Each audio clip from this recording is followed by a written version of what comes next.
मैं जगदीश चंद्र आर्य आपको अपना दुख सुनाता हूं।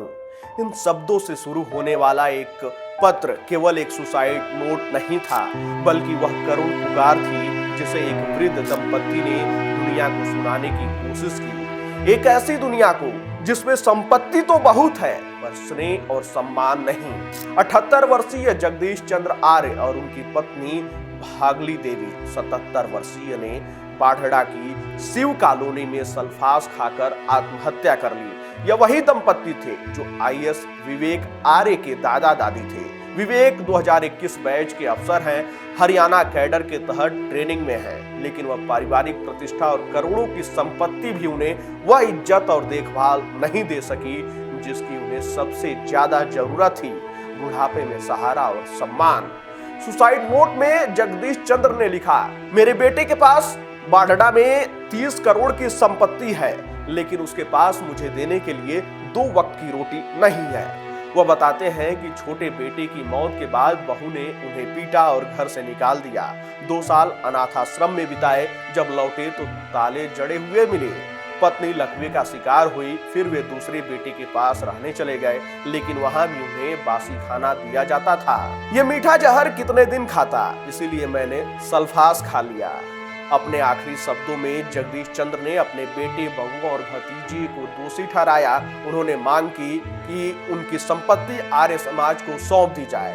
उन्होंने कहा कि सरकार और समाज इन्हें दंड दे, तब जाकर मेरी आत्मा को शांति मिलेगी। यह कोई सामान्य पारिवारिक विवाद नहीं था, यह हमारे समाज की उस खामोश दरार को भी उजागर करता है जिसमें बुजुर्गों को बोझ मान लिया जाता है।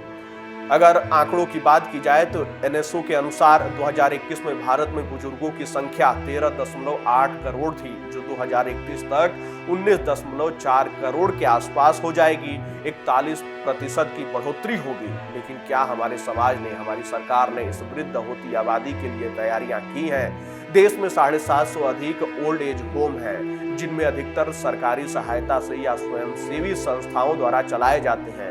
लेकिन ये संख्या और संसाधन देश के बुजुर्गों की आवश्यकताओं के आगे बौने हैं। बुजुर्गों की आत्महत्या की घटनाएं हमें यह सोचने पर मजबूर करती है कि हमारे सामाजिक ताने बाने में कहां चूक हो रही है।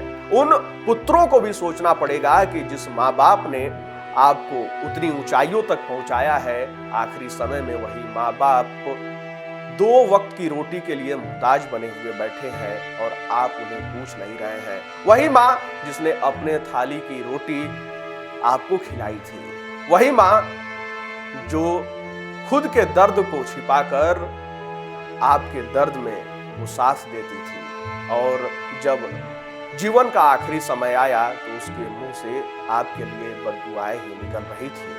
जगदीश चंद्र और भागली देवी की त्रासदी सिर्फ एक परिवार की नहीं, वह उन लाखों बुजुर्गों की कहानी है जिन्हें अपने ही घर में बेगाना बना दिया गया है। जिनके सिर पर कभी आशीर्वाद था, वही सिर अब अपमान के आगे झुक जाता है। यह आत्महत्या एक चेतावनी है। संपत्ति, पद, प्रतिष्ठा किसी का सहारा नहीं बनते जब स्नेह, अपनापन और इंसानियत गायब हो जाए। भारत में भी अगर समय रहते कदम नहीं उठाए गए तो यह संख्या केवल आंकड़ों तक सीमित नहीं रहेगी, यह संवेदना और जिम्मेदारी की कब्रगाह बन जाएगी।